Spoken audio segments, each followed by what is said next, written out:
नमस्कार। श्री गणेशाय नमः। आज हम पापमोचनी एकादशी का महत्व और कथा जानेंगे। इसकी तिथि और समय मैं डिस्क्रिप्शन बॉक्स में डाल दूंगी और थंबनेल पर भी रहेगा। अर्जुन ने भगवान श्री कृष्ण से कहा, हे मधुसूदन, चैत्र माह के कृष्ण पक्ष में आने वाली एकादशी का क्या नाम है तथा उसकी विधि क्या है? कृपया करके आप मेरी बढ़ती हुई जिज्ञासा को शांत करें। भगवान श्री कृष्ण ने कहा, हे अर्जुन, चैत्र मास के कृष्ण पक्ष की एकादशी को पापमोचनी एकादशी के नाम से जाना जाता है। एक बार की बात है, पृथ्वी पति राजा मानधाता ने लोमस ऋषि से यही प्रश्न किया जो तुमने मुझसे किया है।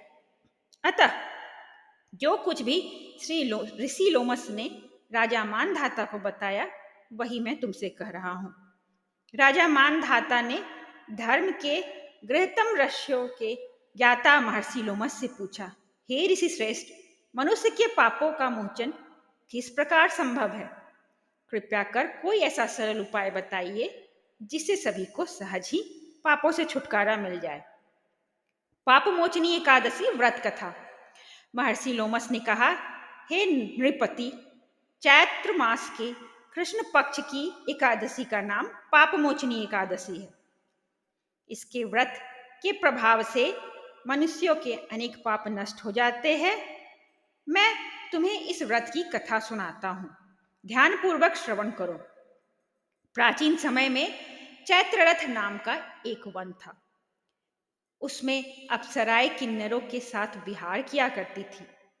वहां सदैव वसंत का मौसम रहता था, अर्थात उस जगह सदा नाना प्रकार के पुष्प खिले रहते थे।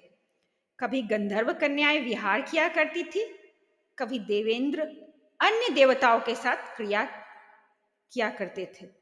उसी वन में मेधावी नाम के एक ऋषि भी तपस्या में लीन रहते थे।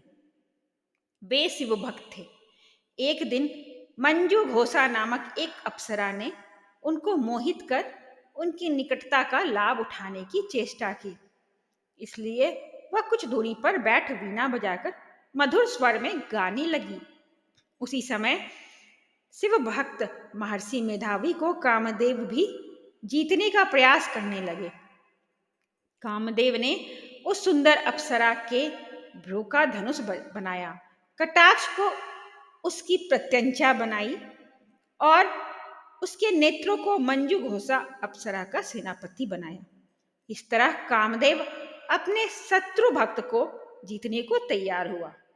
उस समय महर्षि मेधावी भी युवावस्था में थे और काफी हृष्ट पुष्ट थे। उन्होंने यज्ञोपवीत तथा दंड धारण कर रखा था। वे दूसरे कामदेव के समान प्रतीत हो रहे थे। उस मुनि को देखकर कामदेव के वश में हुई मंजू घोषा ने धीरे धीरे मधुर वाणी में वीणा का गायन शुरू किया, तो महर्षि मेधावी भी मंजू घोषा के मधुर गाने पर तथा उसके सौंदर्य पर मोहित हो गए। वह अप्सरा मेधावी मुनि को कामदेव से पीड़ित जानकर उनसे आलिंगन करने लगी। महर्षि मेधावी उसके सौंदर्य पर मोहित होकर शिव रहस्य को भूल गए और काम के वशीभूत होकर उसके साथ रमन करने लगे।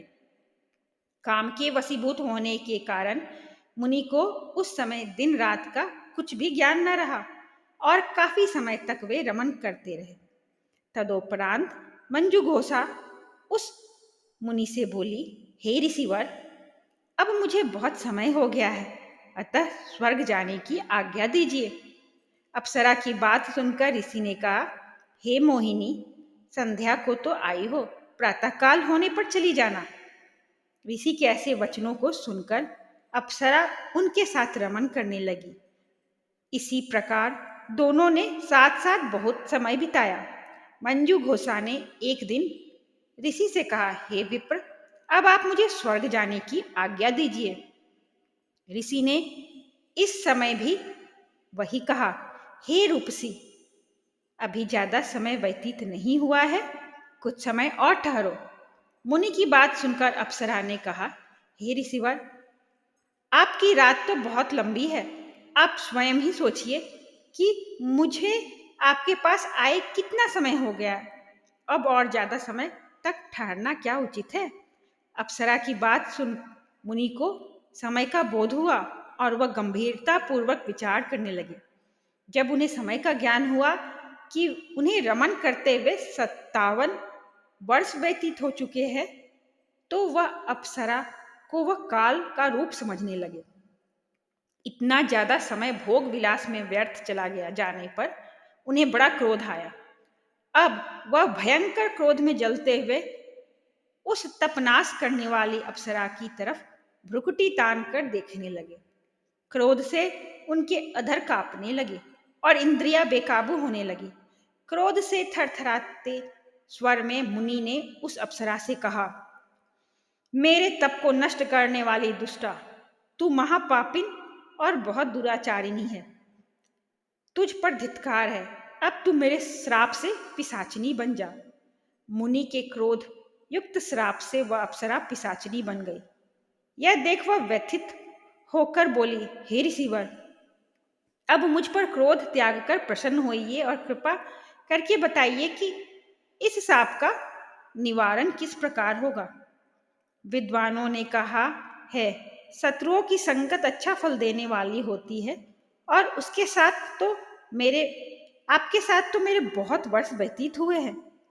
अतः अब आप मुझ पर प्रसन्न हो जाइए, अन्यथा लोग कहेंगे कि एक पुण्य आत्मा के साथ रहने पर मंजू घोषा को पिशाचिनी बनना पड़ा। मंजू घोषा की बात सुनकर मुनि को अपने क्रोध पर अत्यंत ग्लानि हुई, साथ ही अपनी अपकीर्ति का भय भी हुआ। अतः पिशाचिनी बनी मंजू घोषा से मुनि ने कहा, तूने मेरा बड़ा बुरा किया है, किंतु फिर भी मैं तुझे इस शाप से मुक्ति का उपाय बतलाता हूँ। चैत्र मास के कृष्ण पक्ष की जो एकादशी है, उसका नाम पाप मोचनी है। उस एकादशी का उपवास करने से तेरी पिशाचिनी की देह से मुक्ति हो जाएगी। ऐसा कहकर मुनि ने उसको व्रत का सब विधान समझा दिया। फिर अपने पापों का प्रायश्चित करने के लिए वे अपने पिता च्यवन ऋषि के पास चले गए। च्यवन ऋषि ने अपने पुत्र मेधावी को देखकर कहा, हे पुत्र, ऐसा क्या किया है तूने कि तेरे सभी तप नष्ट हो गए हैं, जिससे तुम्हारा समस्त तेज मलिन हो गया है। मेधावी मुनि ने लज्जा से अपना सिर झुकाकर कहा, पिताश्री, मैंने एक अप्सरा से रमन करके बहुत बड़ा पाप किया है। इसी पाप के कारण संभवतः मेरा सारा तेज और मेरे तप नष्ट हो चुके हैं। कृपया करके आप इस पाप से छूटने का उपाय बताइए। ऋषि ने कहा, हे पुत्र, तुम चैत्र माह के कृष्ण पक्ष की पाप मोचनी एकादशी का विधि तथा भक्ति पूर्वक उपवास करो। इससे तुम्हारे सभी पाप नष्ट हो जाएंगे। अपने पिता च्यवन ऋषि के वचनों को सुनकर मेधावी मुनि ने पाप मोचनी एकादशी का विधि पूर्वक व्रत किया। उसके प्रभाव से उनके सभी पाप नष्ट हो गए। मंजू घोषा अप्सरा भी पाप मोचनी एकादशी का उपवास करने से पिशाचिनी की देह से छूट गई और पुनः अपना सुंदर रूप धारण कर स्वर्गलोक चली गई। लोमस मुनि ने कहा, हे राजन, इस पाप मोचनी एकादशी के प्रभाव से समस्त पाप नष्ट हो जाते हैं। इस एकादशी की कथा के श्रवण व पठन से 1000 गौदान करने का फल प्राप्त होता है। इस उपवास के करने से ब्रह्म हत्या करने वाले, स्वर्ण चुराने वाले, मदपान करने वाले, अगम्यागमन करने वाले आदि भयंकर पाप भी नष्ट हो जाते हैं और अंत में स्वर्गलोक की प्राप्ति होती है। यहाँ पर पापमोचनी एकादशी का व्रत कथा समाप्त हुआ। जय श्री विष्णु। ओम नमो नारायण। जय माँ लक्ष्मी। धन्यवाद।